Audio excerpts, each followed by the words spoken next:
Isa to sa mga binibili ko palagi dito sa supermarket at dahil paborito ko to, ituturo ko sa inyo kung paano gumawa. At ito nga, nanonood natin si Let's Cook With Me, permission to post, at gagayahin natin yung kanyang recipe. Napakadali lang gawin nito guys, kaya lang mas mabilis kasi bumili, kaya ang lola nyo palagi bumibili. Pero kung gusto niya siyang gawin ay pwedeng-pwede. Ang kakailanganin lang natin ay condensed milk, kailangan lang tayo ng instant coffee, ng gelatin, at ng whipped cream or yung tinatawag nilang nama cream dito sa Japan, at heavy cream yata ang tawag dito. So, optional lang to guys. Kung ano yung available sa inyo, pwede nyo siyang pamalit. Ang una natin gagawin guys, magtitimpla tayo ng kape gamit yung instant natin. Dahil mas masarap yung matapang sa kanya guys, kinakailangan ay dalawa yung gamitin natin para sa 2 baso. At bubuksan lang natin to. Instant lang to guys.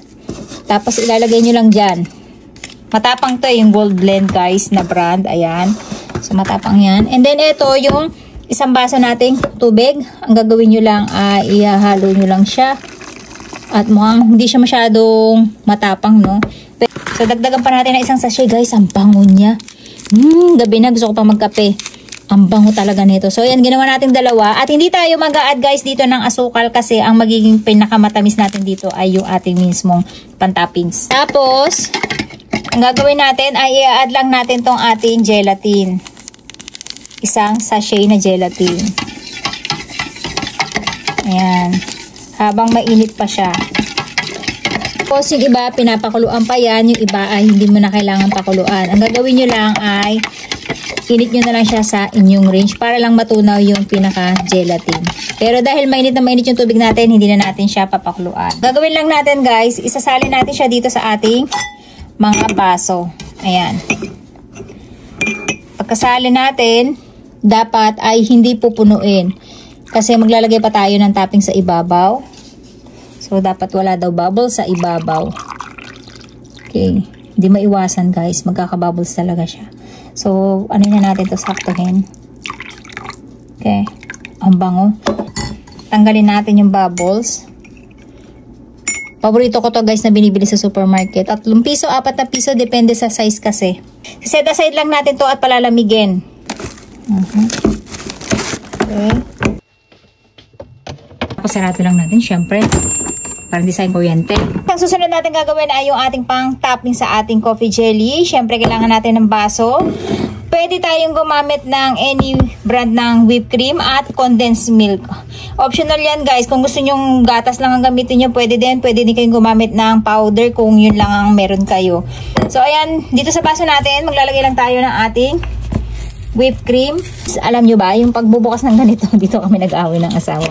Napaka ano ko dito, hetakso.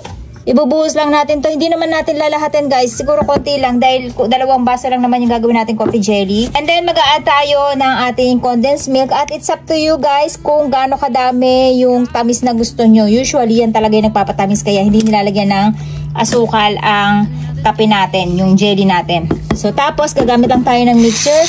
At i-mix lang natin siya. Palitan natin siya guys ng mas mababaw at mas malawak. Ayan.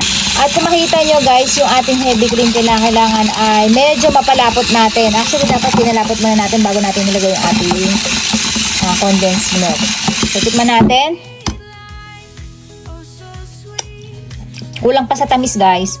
Kasi kailangan matamis na matamis yun dahil nga mapait yung ating kape.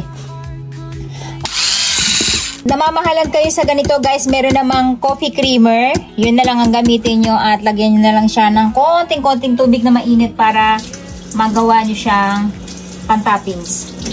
At ito na yung ating coffee na pinalamig natin, syempre. Ang ganda guys, diba? So, gagawin lang natin, lalagay lang natin to sa ibabaw nila na. Wow! Wow! Tapos pag gusto natin maging sosyal, ito yung ating instant kape kahapon. Diba? So, durugin nyo lang yan ng mas pinong-pino. Tapos, kakapraso lang tayo. Optional to kahit wala actually guys. Wala lang. Gusto ko lang maging sosyal. Bakit ba? Tapos, gusto mo maging sosyal guys, meron tayong gold leaf dito. Ito yung kapag pambenta, tapos gusto mo sosyal yung restaurant mo guys. Ayan, ganyan yung itsura ng ating edible gold leaf. Gusto mo maging sosyal eh. Paano pa sosyalin ang jelly? Dapat yung pala yung title natin. dapat. So, ayan guys. Ayan na guys, yung ating ginawang coffee jelly na sikat dito sa Japan. At syempre, hindi tayo papakabog. Kailangan ay social na social yung ating gagawin. O, diba? Pwede ka na magtinda guys. Ilalako mo na lang. Jajang! Syempre, hindi mawawala yung ating taste test. Gumagalaw-galaw pa guys. Actually, kapag nilagay natin to sa ref, titigas to. Pero dahil may gagawin ng lola nyo, ayoko na siyang tumigas. Hindi na natin patitigasin. So, alam nyo ba yung pagkain na ito kung paano? Ha? Hindi. Gaganunin nyo guys. Ayan. Palulusutin nyo yung coffee. Ayan. Wow, look. Ang ganda ng itsura niya pagka ano, parang may flower. Okay na ako. So, ayan. O, tikman na natin guys. Tadakimasu.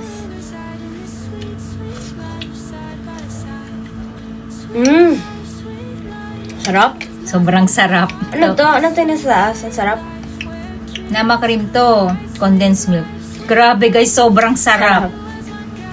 Pasok sa dessert nyo. Sa 500 na challenge, pwede nyo siyang isama. Sarap.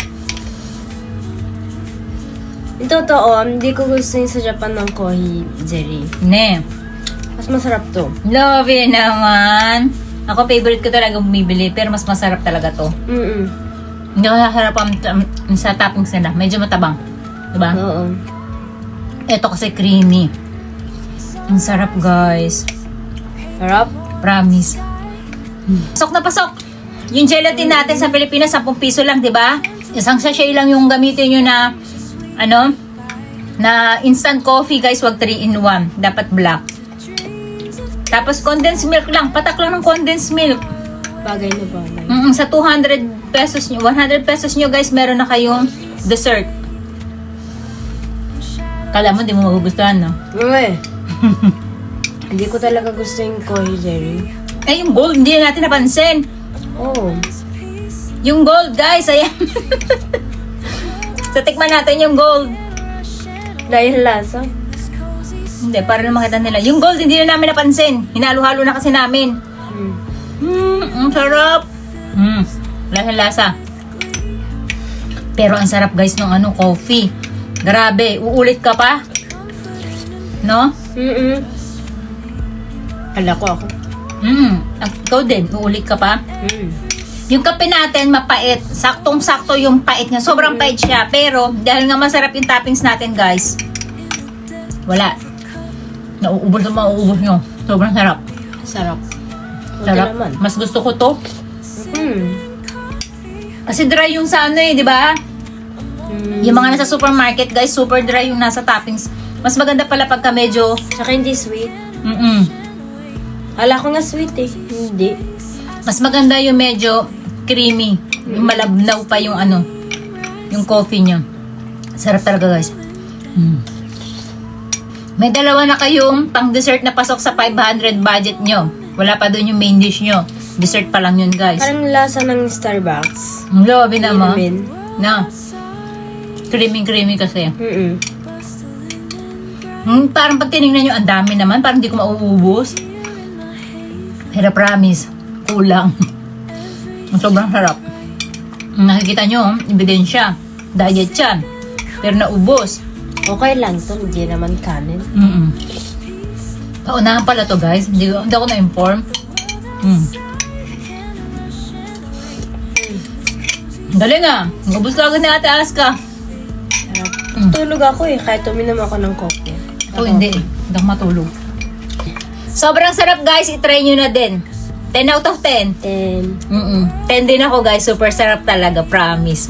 Mapait eh, no? Naiiwan yung pait sa bibig. Oo. Naiiwan yung pait ng kape. Pero dahil nga matabis at creamy yung ating sauce, the best na pang dessert.